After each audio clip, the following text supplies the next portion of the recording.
Heritage नगर निगम में board के कार्यकाल को महज अब कुछ ही महीने बाकी हैं। पिछले 4 सालों से हेरिटेज नगर निगम में समितियां बनने का इंतजार लगातार जारी है। समितियों के गठन को लेकर पिछले 4 साल में कई प्रदर्शन हुए, धरने हुए, लेकिन समितियां नहीं बन पाई। कांग्रेस राज में विधायकों के आपसी टकराव की वजह से समितियां रुक गई, लेकिन अब भाजपा की राज में समितियां बनने की उम्मीद लगाई जा रही है, लेकिन अब भी वो आस अधूरी ही नजर आ रही है। एक स्पेशल रिपोर्ट है, देखिए।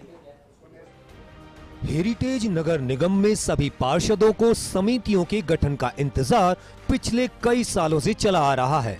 हाल में ही कुछ महीनों पहले समितियों को लेकर संगठन के स्तर पर भी विचार विमर्श हुआ था और ऐसा लग रहा था कि समितियों की घोषणा सरकार की ओर से कर दी जाएगी, लेकिन शायद आपसी सहमति नहीं होने के चलते वो भी ठंडे बस्ते में चली गई है।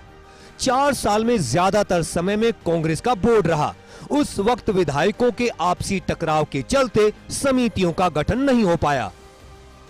हेरिटेज नगर निगम में फिलहाल भाजपा का बहुमत है।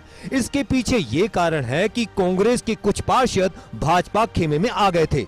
उनको भी उम्मीद थी कि भाजपा खेमे में आने से जो उनकी सालों से चली आ रही इच्छा कहीं ना कहीं पूरी हो जाएगी, लेकिन अब उनकी भी आस टूटने लगी है, क्योंकि अब बोर्ड के कार्यकाल में कुछ ही महीनों का वक्त बाकी है।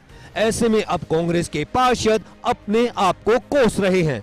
कुछ महीनों पहले उम्मीद की जा रही थी कि कांग्रेस से भाजपा में आए कुछ पार्षदों को समितियों में चेयरमैन बनाया जा सकता है, क्योंकि हेरिटेज नगर निगम में भाजपा का बोर्ड बनाने में इन पार्षदों ने महत्वपूर्ण योगदान दिया था, जिसका पार्टी उन्हें इनाम दे सकती है, लेकिन अभी तक ये इनाम पेंडिंग है।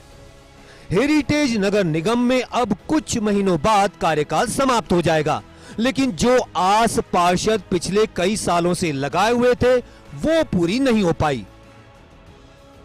हेरिटेज नगर निगम में समितियों के गठन का इंतजार सभी पार्षदों को है, लेकिन अब हेरिटेज नगर निगम के कार्यकाल में महज कुछ ही महीनों का समय बचा है। ऐसे में तमाम वो पार्षदों की उम्मीद धूमिल होती हुई नजर आ रही है जिन्हें चेयरमैन बनने का इंतजार था। कैमरा पर्सन नरेंद्र के साथ Bharat Dikshit, First India News, Jaipur.